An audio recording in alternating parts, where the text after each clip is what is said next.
Champs des possibles est une structure qui est née en 2009, qui est issue du réseau des AMAP d'Île-de-France. Elle correspond au développement des AMAP dans cette région, qui sont nés dans le milieu des années 2000, et où très rapidement la demande des consommateurs a très largement excédé la capacité des quelques paysans bio d'Île-de-France à y répondre. En Île-de-France, on a une agriculture finalement qui est assez présente, puisqu'il y a quand même 5000 exploitations agricoles. Une agriculture qui est quand même plutôt conventionnelle, donc on est dans les dernières régions en termes de nombre d'exploitations en bio. Par contre, nous, on va justement travailler sur ce côté-là, essayer de développer une agriculture biologique et locale.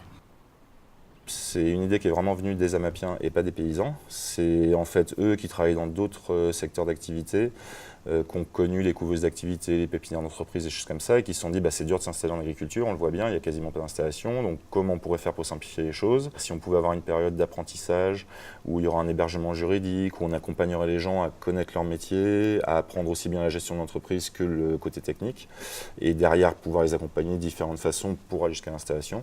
Ça serait vraiment répondre au problème du réseau des AMAP, du développement du réseau des AMAP, parce qu'il n'y a plus de paysans à convertir, on va dire.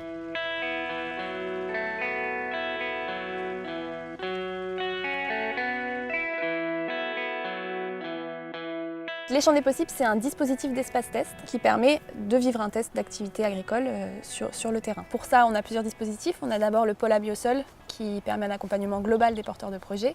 Et donc parmi tout ce parcours Abiosol, on a aussi la couveuse d'activité agricole Les Champs des possibles. On a deux systèmes d'accompagnement aux Champs des possibles. Sur la plupart des fermes, c'est ce qu'on appelle un accompagnement en immersion, c'est-à-dire que les personnes travaillent au quotidien avec l'exploitant en place, et apprennent les gestes du quotidien, sont au contact quotidien pour poser des questions, pour apprendre toutes les facettes du métier de maraîcher. Et puis il y a le système en autonomie que l'on développe principalement sur le site de Toussac, où du coup les gens ont déjà une expérience soit par des stages, soit par du salariat dans le métier, et du coup veulent tester tout seuls, comme des grands, voir s'ils sont capables de tout gérer, c'est-à-dire à la fois de prévoir leur assolement, de gérer leur planning de semis, de tout gérer. Et nous, alors du coup c'est moi ici qui les accompagne. Je suis là pour répondre à toutes les questions qu'ils se posent, pour résoudre éventuellement des problèmes techniques qu'ils peuvent rencontrer.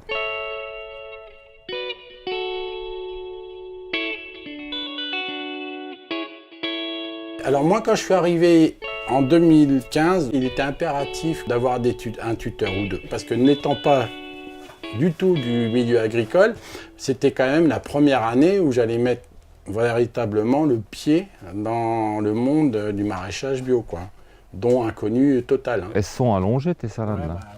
Hein? C'est un peu tard, du moins je les ai portées un peu tard. Et t'as de la limace? Oui, quand on a dégagé, c'était enherbé ici.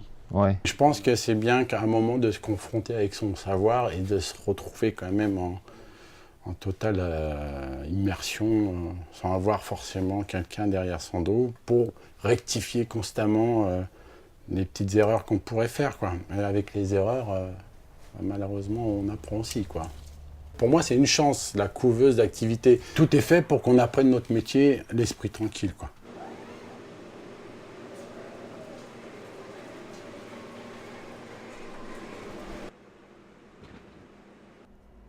Dès le démarrage, le projet il a été pensé à la fois comme un outil qui permettait à des gens de tester en grandeur réelle leur projet de création d'activité, donc dans le droit fil des couveuses d'activité. Donc on met à disposition un numéro de SIRET, on met à disposition des moyens du foncier, du matériel, pour permettre à des gens de tester leur projet pendant une durée de 1 à 3 ans dans un cadre sécurisé qui autorise la réversibilité. Je ne vois pas aujourd'hui des entrepreneurs s'installer sans passer par couveuse, et je pense que tout agriculteur devrait passer par une couveuse. Étant vrai avant de s'engager dans un truc, avant de s'engager dans des dépenses, des choses qui sont difficilement reculables. Une fois qu'on a créé des dettes, une fois qu'on s'est endetté, on a toujours du mal à s'en sortir.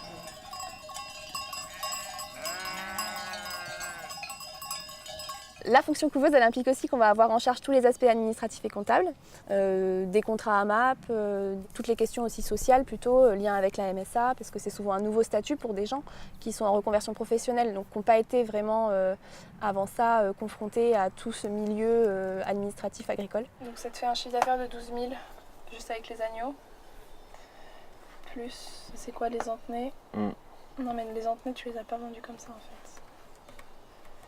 Les antenets 450.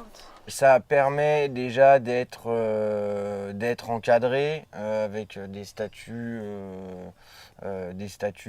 qui te couvrent en cas de maladie, en cas de cessation d'activité, la possibilité d'avoir des droits chômage tout en montant une activité.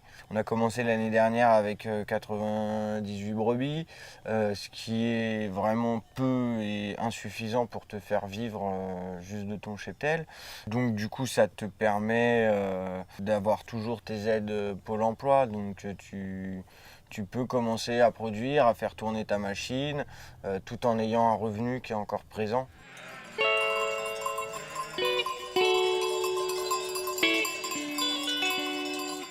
L'accompagnement, il porte aussi sur la phase d'installation. Donc on va souvent être sollicité par les entrepreneurs à l'essai pour être présent lors de leur réflexion sur l'installation et puis aussi sur les aspects assez pratiques de l'installation. Donc réaliser un plan de développement, aller voir les banques, etc. Donc on va pouvoir être présent aussi dans ce cas-là. Le test d'activité, il permet aussi de, très concrètement, démarrer une activité et avoir des références. Et notamment, c'est très rassurant pour des instances comme la SAFER ou pour un propriétaire foncier comme Terre de Liens, de pouvoir valider une attribution foncière à quelqu'un dont on sait qu'il a déjà les savoir-faire puisqu'il les a démontrés. Une des particularités de nos dispositifs, c'est qu'on travaille en lien avec des AMAP. Ça permet à des gens de démarrer très vite, d'avoir une rémunération aussi dans le cadre du test d'activité et d'avoir un groupe de consommateurs qui va les suivre après, pendant l'installation. L'engagement des AMAP dans l'installation, il a été primordial par rapport à la banque. Quand on se pointe devant la banque et qu'il y a un engagement contractuel d'un certain nombre de paniers, la banque ça lui parle, mine de rien, même si ils n'ont pas forcément l'habitude de ce genre de mode de commercialisation, il n'empêche que ça a été assez déterminant dans l'obtention du prêt pour l'ensemble des investissements. Pour ça, la couveuse, c'est un accélérateur de particules.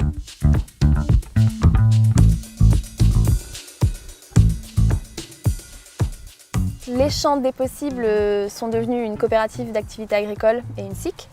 L'idée, c'est vraiment de construire un projet partagé, une entreprise partagée. Et les entrepreneurs à l'essai qu'on va accompagner désormais, ils auront plusieurs choix. Soit de s'installer en tant qu'agriculteur ou en tant qu'artisan ou en tant que conseiller en fonction des activités qu'ils auront choisies, à leur compte, en indépendant. Ou alors de rester au sein des champs des possibles et de créer leur activité durablement grâce à un statut d'entrepreneur salarié. Là, on propose à des gens d'être agriculteurs à part entière, d'être responsables de leur production, d'être responsables de générer leur chiffre d'affaires, d'avoir les plein pouvoir de décision sur leurs choix techniques et en même temps de s'octroyer le statut de salarié. Le statut coopératif, ça nous permet d'avoir un statut protecteur aussi du salariat et derrière justement d'ouvrir un peu, si demain on arrive à avoir des fermes coopératives, un ancien s'en va, il y a des jeunes qui sont en couveuse, vous pouvez prendre la place de l'ancien, 20 000 €, 30 000 € que vous pourrez payer au fur et à mesure de vos salaires que vous toucherez sur votre activité et pas en empruntant. Ça permet quand même un accès et une sortie du métier beaucoup plus facile et donc une fluidité un peu dans le métier. Donc par exemple, moi je pourrais créer mon emploi de paysanne boulangère au sein de la coopérative en étant entrepreneuse salariée et associée de la coopérative et de bénéficier du coup de matériel commun, de terres communes. J'apporte un capital mais je ne suis pas obligée d'acheter une ferme. Et ça permet du coup de travailler en commun, de ne pas être agricultrice sur sa ferme dans son coin, mais de travailler avec d'autres sites, avec les salariés de la couveuse, donc dans un projet global.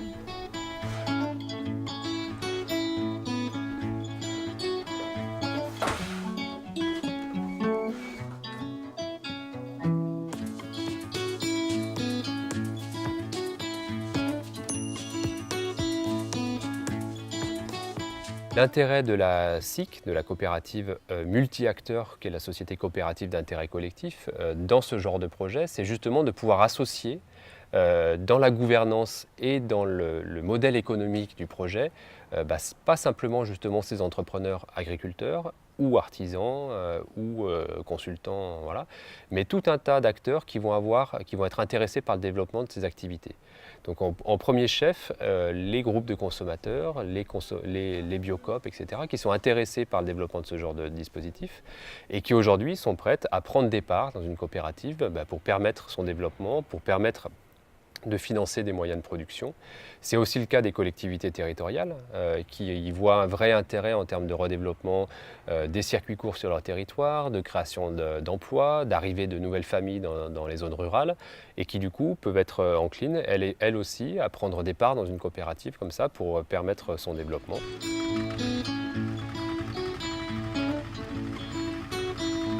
Comme on a vraiment besoin des paysans maintenant et que de plus en plus on aura besoin de nous, voilà. Je pense qu'il faut vraiment former le plus de gens possible à ces métiers-là. Et les former sans leur faire peur. Ça permet de lancer des gens qui ont envie de faire quelque chose, mais qui n'ont pas forcément les moyens financiers d'investir. Ça va dans le sens d'un monde un peu plus coopératif. Et ça, c'est aussi une philosophie, je pense, qu'il faut avoir quand tu veux aller dans une société coopérative d'intérêt collectif, comme ce qu'on essaye de monter avec Champ des Possibles.